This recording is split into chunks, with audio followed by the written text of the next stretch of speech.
जय भीम तो इसलिए कहता हूँ, मेरे बाबा साहब डॉक्टर भीमराव अम्बेडकर ने हमें बहुत बड़ा संविधान बना के दिया। 2 साल 11 मास 18 दिन में दिन रात एक करके, जिसमें हमारा देश का संविधान चल रहा है।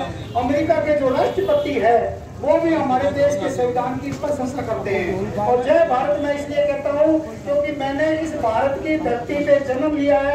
मैं बहुत सौभाग्यशाली हूँ कि मैंने इस धरती पे जन्म लिया है। यही बात मित्तल जो स्टील किंग है, मित्तल ने ये बात कही थी, 23 साल मैंने सुनी थी। उन्होंने भी ये कहा था कि मैं बहुत खुश नसीब हूँ कि मैंने भारत की धरती पे जन्म लिया। आज हमारा देश 15 अगस्त 1947 को मनाया गया।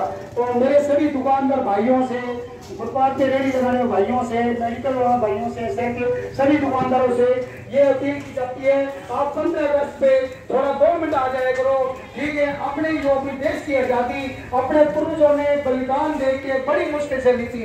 आज हम बड़े एक सेठ की तरह, एक साहूकार की तरह बैठे दुकान पे, अपने सब दुनिया भर का नौकर लगे हैं, चाकर लगे हैं। वो उनकी बलिदान के बदौलत हमें ये धन संपत्ति हासिल हुई है। तो मेरे देश के वासियों को मैं कहना चाहता हूँ, हमारी सरकार के लिए भी कहता हूँ, हमारी सरकार का मैं थोड़ा सा ब्यौरा गिना देना चाहता हूँ। आराम बड़ा तहलका मच गया था, भाई क्या करें, कैसे रहेंगे, कैसे बच्चों का पालन करेंगे, कैसे जिंदगी बचाएंगे। तो हमारे जो देश, भारत देश में जो 28 राज्य है, 9 केंद्र शासित प्रदेश है, जिसमें एक राज्य है हमारा राजस्थान भी रहा। जब कोरोना के 27% हमें मिले थे, 27% मिले थे कोरोना के, तब हमारे SC, ST, OBC और हमारे RS 3 आदमी के प्रयासों से वो 27 के 27 ठीक हो गए, जिसे भीलवाड़ा मॉडल के नाम से जाना जाता है, तो विदेशों में भी जाना जाता है। राजा भारत का एक ऐसा राज्य है राजस्थान, जहाँ के मुख्यमंत्री श्रीमान अशोक गहलोत है, जहाँ 27 के 27% कोरोना के ठीक हो गए। तब हमारे कोरोना काल में दुनिया के बुरा हाल हो रहा था, तब लोगों की शिक्षाएं बंद हो गई थी, लोगों के कारोबार बंद हो गए। तब हमारे मुख्यमंत्री श्रीमान अशोक गहलोत ने हमारे बच्चों के लिए इंग्लिश मीडियम स्कूल खोले, जो राजस्थान में 2006 इंग्लिश मीडियम स्कूल खोले। क्योंकि मैंने सुना था और हमारे बच्चे ये कहते थे, मतलब गरीबों के बच्चे ये कहते थे, विकास हमारे पापा की अच्छी कमाई हो तो हम भी अमीरों के बच्चों की तरह इंग्लिश मीडियम में पढ़ सके।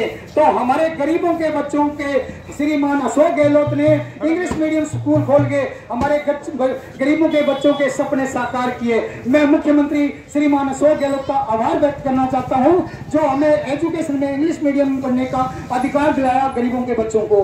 दूसरा बात, श्रीमान अशोक गहलोत का मैं आभार व्यक्त करता हूं कि कोरोना काल में आपने चौथे महीने में हमें 2500 दे के खाते में हमें को कुछ नकद बढ़ाया, फिर 7वें महीने में हमें फिर 1000 रुपए दिए, फिर 2021 में हमें 1000 रुपए दिए, फिर 7वें महीने में फिर 1000 रुपए दिए। फिर हमारे अशोक गहलोत ने हमें लाइट के बिल में 50% छूट दी।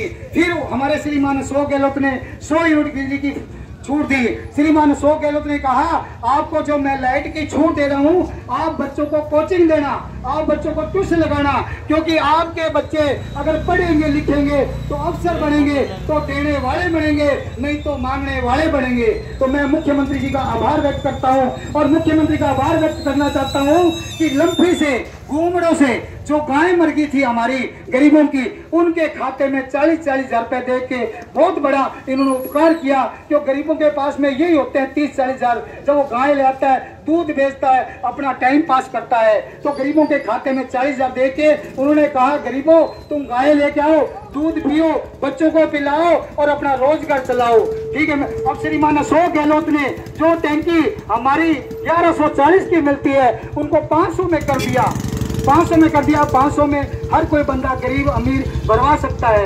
गरीबों आज हमारे मेरे को बहुत खुशी हो रही है, मेरे शहर श्री विजयनगर में नरेगा चला के आज 70 लोगों को रोजगार मिला हुआ है, उसमें मेटों को रोजगार मिला हुआ है, उसमें जो जयन है उनको रोजगार मिला हुआ है। आज मेरी बहनों के खाते में 7,000 रुपए महीने के आ रहे हैं, जिससे मेरी बहनें अपने बच्चों के लिए किताबें लेके देती है, अपने लिए चूड़ियां बिंदियां लेती है, जिससे हमारी दुकानदारों की अर्थव्यवस्था भी सही रहती है और हमारे गरीबों के जो खाते में पैसे आते हैं तो हम बच्चों को पढ़ा सकते हैं, लिखा सकते हैं, हमारे बच्चों को कपड़े दिलवा सकते हैं, चप्पलें दिलवा सकते हैं, अगर कपड़े फट जाते हैं तो कपड़े भी दिलवाते हैं। तो ये नरेगा है। मैं तो ये कहता हूं हमारी सरकार ने, यूपी सरकार ने 2008 के अंदर जब विदेशों की नीतियां डाउन हो रही थी, कमजोर होती, तब हम नरेगा चला के हमारे प्रधानमंत्री मनमोहन सिंह ने अर्थव्यवस्था को सही सुचारू रूप से रखा। अब जो हमारे श्रीमान अशोक गहलोत ने इंदिरा गांधी नरेगा योजना चला के हमारे गरीबों के, आज मेरा शहर है साफ सुथरा है, मेरे को खुशी होती है, मेरा शहर साफ सुथरा एक स्वर्ग की तरह है। क्यों, पहले तो सफाई कर्मचारी सफाई कर जाते हैं, उसके बाद मेरी बहनें भाई आते हैं जो नगर की सफाई करते हैं, तो मेरे को हर कहीं सफाई मिलती है। तो मैं ये चाहता हूँ मेरा राजस्थान एक सबसे सुंदर राज्य बने। और मेरे मुख्यमंत्री का मैं आभार करना चाहता हूँ, आपने अभी बुढ़ापे की जो पेंशन दी थी, जो 500 थी, 750 थी, उसको 1000 2000 रुपए डाली। क्यों, आपने एक बात कही थी, घर में बच्चे होते हैं, मतलब दोता आता है, पोता आता है, तो आगे दादा से नाना से कहता नाना पानी लाऊं, दादा पानी लाऊं। उनको पता है मेरे दादा या नाना की जेब में 10 रुपए होंगे तो मेरे को बिस्कुट लेके देंगे, क्योंकि बेटा एक कमरे में सोया है, बहू एक कमरे में सोई है, तो मांगेगा किससे, मांगेगा किससे। मेरे श्रीमान अशोक गहलोत ने सभी लोगों का, बसों में जाते हो, मेरी बहनों का आधा किराया लगता है, मेरे बच्चों का जब पेपर देने जाते हैं, जयपुर जाते हैं, बाड़मेर जाते हैं, चित्तौड़गढ़ जाते हैं, तो उसमें हमें हमारे बच्चों का जो किराया है वो माफ होता है, ना आने जाने का किराया लगता है। और वहां पर बच्चों को ये कहा जाता है कि आप रोटी होटल से मत खाओ, होटल में 60 रुपए लगेंगे, ये रोटी आपको बस स्टैंड में 8 रुपए में मिलेगी इंदिरा आवास में। आप बच्चों सिर्फ तैयारी करो, अफसर बनो, अफसर बनोगे तो देने वाले बनोगे, नहीं तो मांगने वाले बनोगे। मैं मेरे मुख्यमंत्री का आभार व्यक्त करना चाहता हूं कि आज सभी दुकानदारों को हर चीज का फायदा दे रहे हैं, जिससे हमारी अर्थव्यवस्था सही ढंग से सुचारू रूप से चल रही है। मैं मेरे मुख्यमंत्री का आभार व्यक्त करना चाहता हूँ।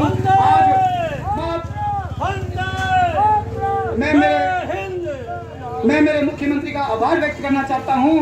आज हमारे को एक किट और मिल रही है, आज 15 अगस्त को एक किट मिल रही है, जिसमें 1 किलो तेल, 1 किलो खांड, 1 किलो दाल, 1 किलो नमक और पाव भर मसाला मिल रहा है। यानी हमारी कुछ राहत होती है। हमारी राज्य सरकार, मतलब श्रीमान अशोक गहलोत की सरकार, जो हमारे जो गरीब बंदे हैं, आर्थिक स्थिति से कमजोर है, उनको राहत दे रही है। उसके उपलक्ष्य में मैंने कुछ दिन पहले हमारे देश के प्रधानमंत्री नरेंद्र मोदी जी का भाषण सुना था सीकर में। अशोक गहलोत तो पागल है, जो लंथी में गाय मरती है उनके 40 साल फ्री में दे रहा है, बुढ़ापे की पेंशन बढ़ा रहा है, लोगों को इंग्लिश मीडियम स्कूल में बच्चों को बढ़ा रहा है। ये तो एक दिन खजाना खाली हो जाता है। मैं मेरे देश के प्रधानमंत्री से पूछना चाहता हूँ, जब आप चुनाव की रैलियों में दुनिया भर के करोड़ों अरबों रुपए खर्चते हो, तब खजाना खाली नहीं होता है क्या?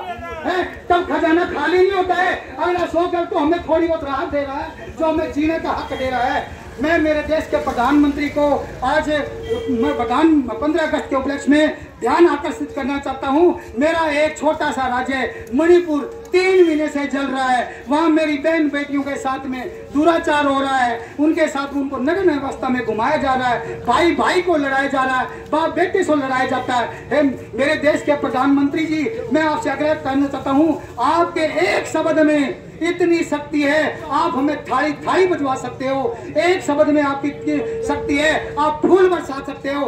आपके एक शब्द में इतनी शक्ति है, आप लाइटें बंद करके मोबाइलों की लाइटें जलवा सकते हो। तो मोदी जी, आप अविश्वास प्रस्ताव पास हुआ, उसके अंदर आपने 2 घंटे 13 मिनट तक भाषण दिया और मेरे मणिपुर के लिए सिर्फ 1.5 मिनट का टाइम मिला।